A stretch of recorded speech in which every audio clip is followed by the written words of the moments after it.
Assalamualaikum warahmatullahi wabarakatuh. Sebelumnya perkenalkan nama saya Rani Rahmadani, NIM 100111282025094 dari kelas Ilmu Kesehatan Masyarakat B.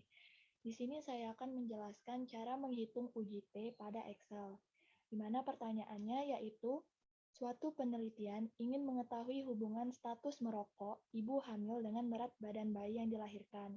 Responden terbagi dalam dua kelompok, yaitu mereka yang merokok 40 orang dan yang tidak merokok 50 orang. Hasil penelitian menunjukkan bahwa mereka yang merokok melahirkan bayi dengan rata-rata 2,9 kg dengan standar deviasi 0,1 kg. Sedangkan mereka yang tidak merokok melahirkan bayi dengan rata-rata 3,2 kg dengan standar deviasi 0,1 kg. Ujilah apakah ibu yang merokok akan melahirkan berat badan yang lebih rendah dibandingkan ibu-ibu yang tidak merokok dengan alfa 5%. Baik, sebelum menjawab pertanyaan ini, kita harus mengetahui terlebih dahulu apakah pertanyaan ini termasuk uji T yang independen atau uji T yang dependen. Di mana jika dikatakan dependen itu bahwa responden itu diuji dua kali atau berpasangan. Sedangkan dikatakan independen itu bahwa tidak ada kaitan antara responden yang pertama dengan responden yang kedua. Nah, karena responden pada pertanyaan ini itu terbagi dalam dua kelompok, artinya tidak ada kaitan antara responden yang pertama dengan yang kedua, maka pertanyaan ini termasuk ke dalam independen. Maka cara mencarinya yaitu uji T independen, di mana diketahui N1 atau mereka yang merokok itu ada 40 orang, dan N2 itu mereka yang tidak merokok ada 50 orang.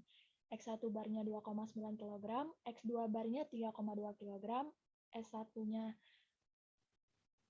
standar deviasi 1-nya 0,1 kg, standar deviasi 2-nya 0,1 kg, di mana alfanya adalah 5% atau 0,05, di mana hipotesis H0-nya itu tidak ada perbedaan rata-rata melahirkan bayi antara ibu yang merokok dengan ibu yang tidak merokok. Sedangkan H1-nya ada perbedaan rata-rata melahirkan bayi antara ibu yang merokok dengan ibu yang tidak merokok. Nah, H0 akan ditolak apabila T tabel itu lebih besar dari T hitung. Di mana rumus T hitungnya yaitu X1 bar dikurang X2 bar per akar dari standar deviasi populasi kuadrat atau bisa dilihat rumus yang panjang ini, dikali 1 per N1 ditambah 1 per N2. Nah, untuk menjawab pertanyaan ini, kita bisa mencari T tabel terlebih dahulu. Di mana rumus dari T tabel itu T inverse sama dengan T inverse buka kurung nilai alfanya yaitu 0,05 titik koma N1 ditambah N2 dikurang 2, N1-nya 40, N2-nya 50 dikurang 2 jadi 88 tutup kurung. Nah, selanjutnya untuk mencari T hitung kita bisa mengikuti 9 langkah yang berada di bawah ini. Yaitu yang pertama kita mencari X1 bar dikurang X2 bar, di mana X1 barnya tadi adalah 2,9 dikurang X2 barnya 3,2. Nah, standar deviasi 1 kuadratnya itu sama dengan standar deviasi 1 dikuadratkan, dan standar deviasi 2-nya standar deviasi 2 dikuadratkan. Selanjutnya yaitu N1 min 1 dikali standar deviasi 1 kuadrat ditambah N2 dikurang 1 dikali standar deviasi 2 kuadrat, di mana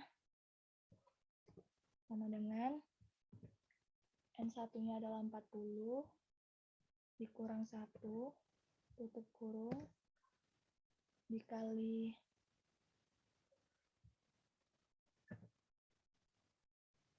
S1 kuadratnya 0,01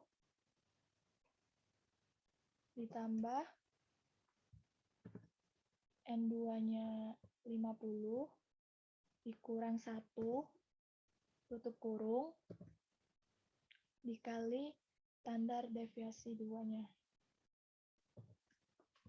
0,01. Nah, N1 ditambah N2 dikurang 2, N1-nya yaitu 40 ditambah 50 dikurang 2. Selanjutnya yaitu langkah 4. Langkah 4 dibagi dengan langkah kelima.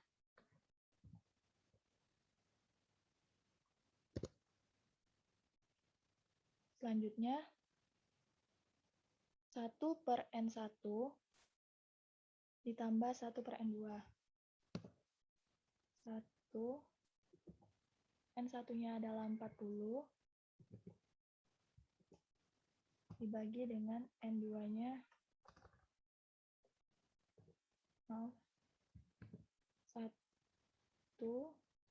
dibagi 40 ditambah 1 dibagi 50.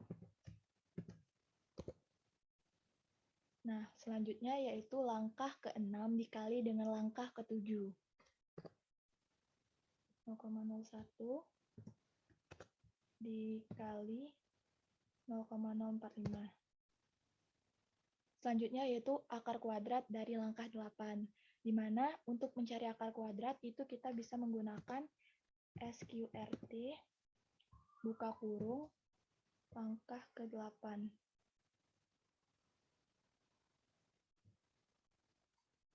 Tutup kurung. Nah, maka T hitungnya yaitu X1 bar dikurang X2 bar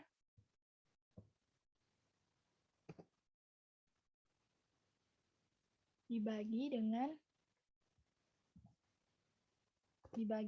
akar kuadrat dari langkah ke-8 tadi. Maka didapat bahwa T hitungnya adalah min 14,1421. Nah, di sini dapat kita lihat bahwa T tabel itu lebih besar daripada T hitung. Maka dapat dikatakan bahwa H0-nya itu ditolak. Jadi kesimpulannya bahwa ada perbedaan rata-rata melahirkan